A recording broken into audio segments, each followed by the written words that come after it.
बघा इथं दिलेलं आहे resolving to the partial fraction x minus 5 upon x cube plus x square minus 6x. बघा आता याचं सोल्युशन फाइंड आउट करायचं.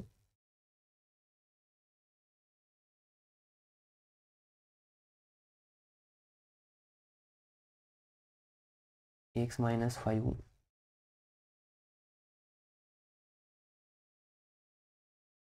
अपॉन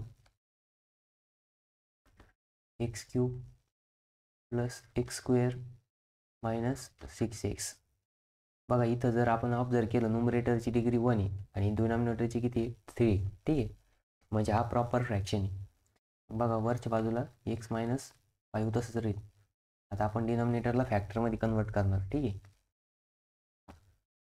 आता डिनॉमिनेटर काय आहे एक्स क्यूब, इथं पण एक्स आहे, इथं पण एक्स आहे, इथं पण एक्स आहे, एक्स कॉमन घेऊ. ठीक आहे, मग इथं राहील एक्स क्यूबमधून एक्स स्क्वेअर राहिला, त्याच्यानंतर प्लस एक्स राहिला, त्याच्यानंतर इथं राहिला 6. मग बघा आता आपल्याला क्वाड्रेटिक इक्वेशन दिसतंय. मग क्वाड्रेटिक इक्वेशन काय आहे की x square plus x minus 6x, म्हणजे जी मल्टिप्लिकेशन आहे ती मायनस 6x पाहिजे आणि जी सबस्ट्रॅक्शन आहे ती +1 पाहिजे. ठीक आहे, मग 3 2 जा 6. मग आता आपल्याला काय आहे की ॲडिशन सबस्ट्रॅक्शन +1 आली पाहिजे, म्हणजे याला मायनस साईन द्यावं लागेल. मग 3 × -2 -6 होतं. बट 3 - 2 काय येणार आहे 3 - 2 +6 येणार आहे. ठीक आहे, मायनस +1 येणार आहे. तर बघा मग आता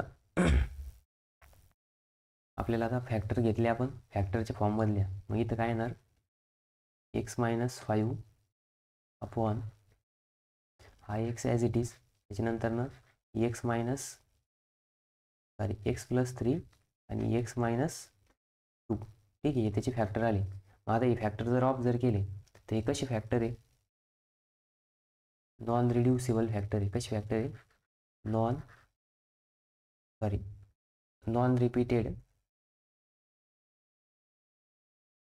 रिपीटेड लिनियर आहे. लिनियर का बरं आहे, कारण की एक्सची जी पॉवर आहे डिनॉमिनेटरला ती 1 आहे. ठीक आहे, आता प्रत्येक एक्सची पॉवर किती आहे 1 आहे, म्हणून लिनियर फॅक्टर आहे. ठीक आहे, मग आता लिनियर फॅक्टर जर असेल नॉन रिपीटेड, आपण काय करतो a upon first factor x plus b upon second factor, त्याच्यानंतर सी अपॉन थर्ड फॅक्टर. मग या इक्वेशन नंबर 1. मग आता क्रॉस मल्टिप्लिकेशन करा. मग इथं काय येणार आहे एक्स मायनस 5 अपॉन एक्स ब्रॅकेटमध्ये एक्स प्लस 3 पुन्हा ब्रॅकेटमध्ये एक्स मायनस 2 इक्वल्स टू आता ए. तर एची इथं एक्स फॅक्टर आहे, मग राहिलेली 2 लिहा x plus 3 x minus 2 plus b into ब्रॅकेटमध्ये. आता बघा इथं हा एक्स आणि इकडचा एक्स मायनस 2. ठीक आहे, हे 2. त्याच्यानंतर सीचे करस्पॉन्डिंग फॅक्टर सोडून बाकीचे 2 लिहायचे. ठीक आहे, मग सी ब्रॅकेटमध्ये काय येणार एक्स आणि एक्स प्लस 3. आता डिनॉमिनेटरला काय येईल बघा, डिनॉमिनेटरला सगळ्यांचं मल्टिप्लिकेशन करावं लागतं. ठीक आहे,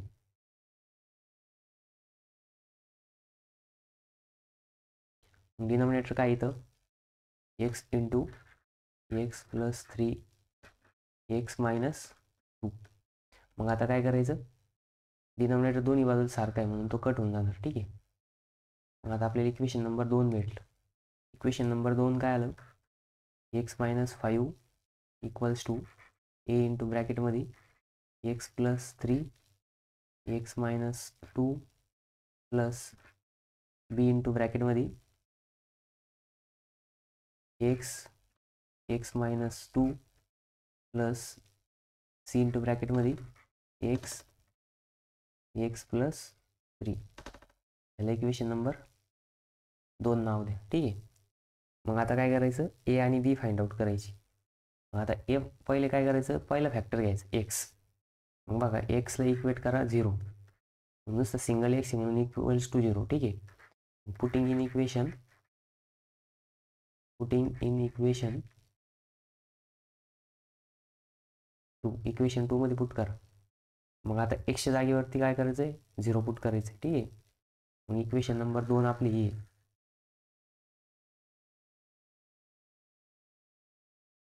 ह्याच्यामध्ये काय करायचं आता आपल्याला, एक्सच्या जागेवरती 0 पुट करायचं. ठीक आहे. मग वाटलं तर मी इथं कॉपी करून घेतली. तर एक्सच्या जागेवरती काय टाकायचं, 0. मग एक्सच्या जागेवरती 0 पुट करा. ठीक आहे. मग इथं 0 - 5 ए इंटू ब्रॅकेटमध्ये 0 + 3, पुन्हा इथं ब्रॅकेटमध्ये 0 - 2 प्लस बी इंटू ब्रॅकेटमध्ये 0 एक्सच्या जागेवरती 0, 0 - 2 प्लस सी इंटू 0 आणि 0 + 3. ठीक आहे. मग बघा आता 0चं इथं काय की 0 बीला मल्टिप्लाय होणार, पुन्हा याला मल्टिप्लाय होणार, म्हणजे ही टर्म 0 होणार. त्याच्यानंतरनं ही टर्म पण काय होणार, 0 होणार. बघा ही पूर्ण टर्म काय होणार, 0 मल्टिप्लाय केल्यामुळं 0 होऊन जाणार. ठीक आहे. आणि ही टर्मसुद्धा काय होणार, 0 होणार. मग राहिलं काय आता, हे राहिलं. ठीक आहे. -5 = ए इंटू ब्रॅकेटमध्ये येणार 3, इथे येणार -2. मग आता बघा इथं -5, आता बघा -2 × 3 इथे येणार -6 ए येणार. मग ए = काय येणार, 5/6. 6ला मायनस साईन म्हणून हे मायनस येणार. ठीक आहे. मग आता इथं आपलं आन्सर काय आलं, ए = 5/6 आलं. इथे आलं 5/6. मग आता आपल्याला काय फाइंड आउट करायचं, बी. मग आता बी फाइंड आउट करताना बघा सेकंड फॅक्टर बघायचं, x + 3. मग त्याला =0 घ्या. तर नेक्स्ट पेजवरती जाऊ आपण. x + 3 = 0, म्हणून x = किती येणार आहे, हा इकडं प्लस, इकडं आले काय होईल, मायनस. पुटिंग इन इक्वेशन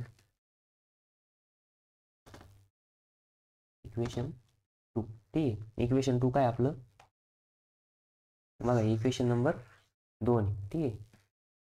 मग या इक्वेशन नंबर 2 मध्ये आता आपल्याला एक्सच्या जागेवरती काय टाकायचं, x - 3 टाकायचं. ठीक आहे.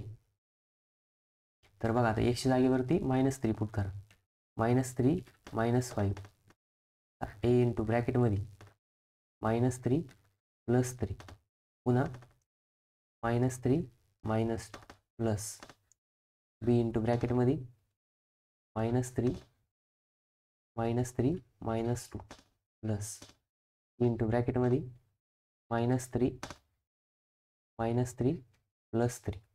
आता जर तुम्ही इथं ऑब्झर्व केलं तर बघा इथं +3 आणि -3 ही टर्म काय होऊन जाणार आहे, 0 होऊन जाणार. काय होणार, 0.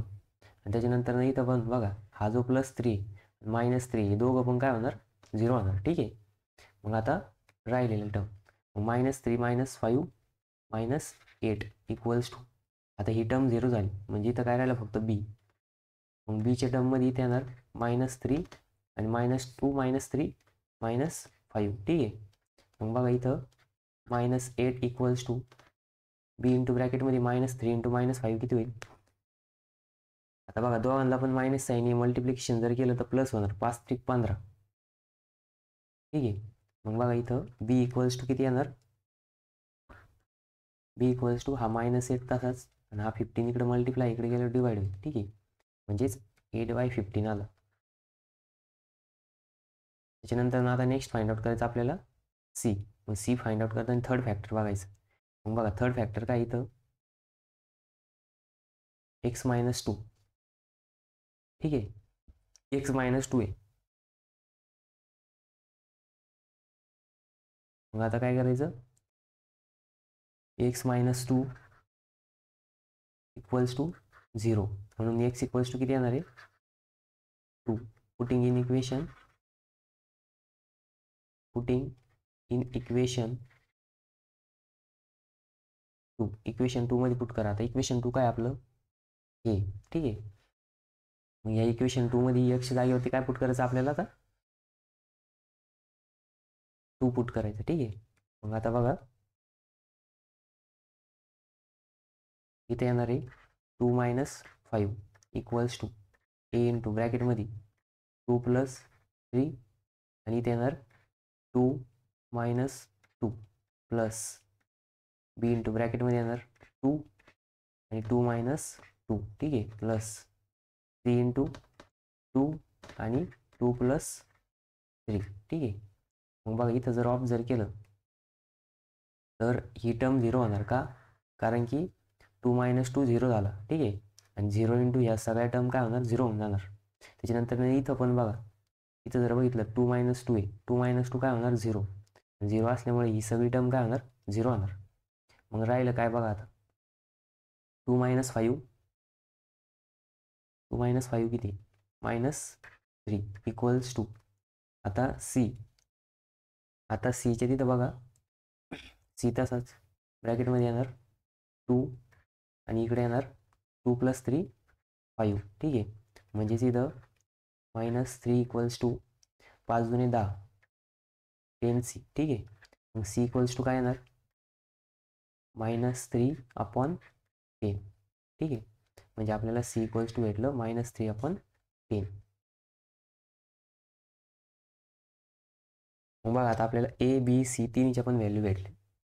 आता त्या काय करायच्या इक्वेशन नंबर 1 मध्ये पुट करायचे. मग बघा ए इक्वल्स टू किती आहे -5/6, b इक्वल्स टू -8/15 आणि c इक्वल्स टू -3/10. मग बघा आता ए इक्वल्स टू लिहा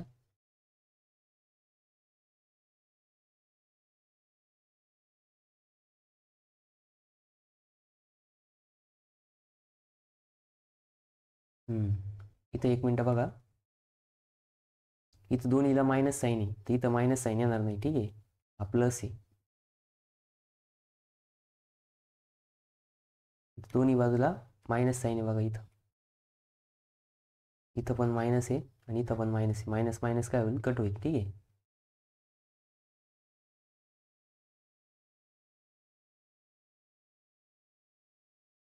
मग लिहा आता इथं 5/6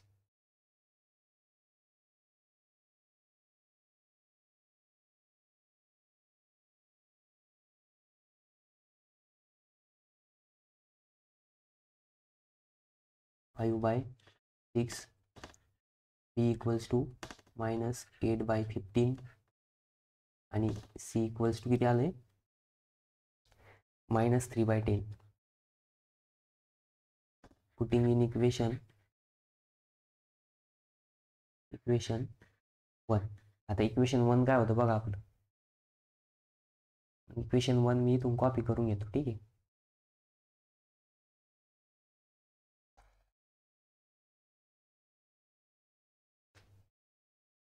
हे आपलं इक्वेशन नंबर 1 होतं ठीक आहे.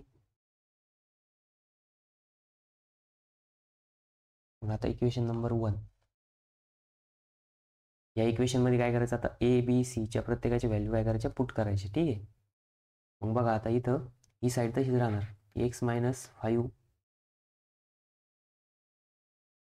अपॉन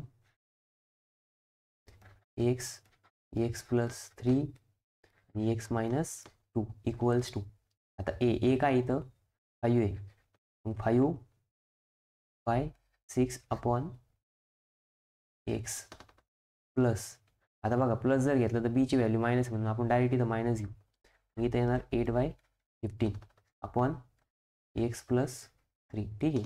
त्यानंतर पुन्हा इथं आता इथं काय प्लस आहे पण इथं वरती मायनस आलेला आहे सी म्हणून मायनस घ्या. मग हा आहे 3/10 अपॉन x -2 आणि हे काय आले आपले फायनल फॅक्टर आले ठीक आहे. मग तुम्ही याला असं पण लिहू शकता 5/6x -8 अपॉन 15 ब्रॅकेटमध्ये x प्लस 3 त्याच्यानंतर -3/10 इंटू ब्रॅकेटमध्ये x -2 आणि याला इक्वेशनचे नाव द्यायची गरज नाही ठीक आहे. आणि ही साईड तशीच राहणार इथं.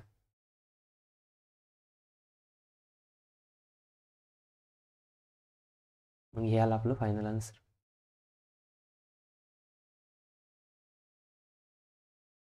ठीक आहे. बघा 3 फॅक्टर दिलेले होते आणि 3 फॅक्टरनुसार आपण फर्स्ट केसनुसार हे सॉल्व्ह केलं.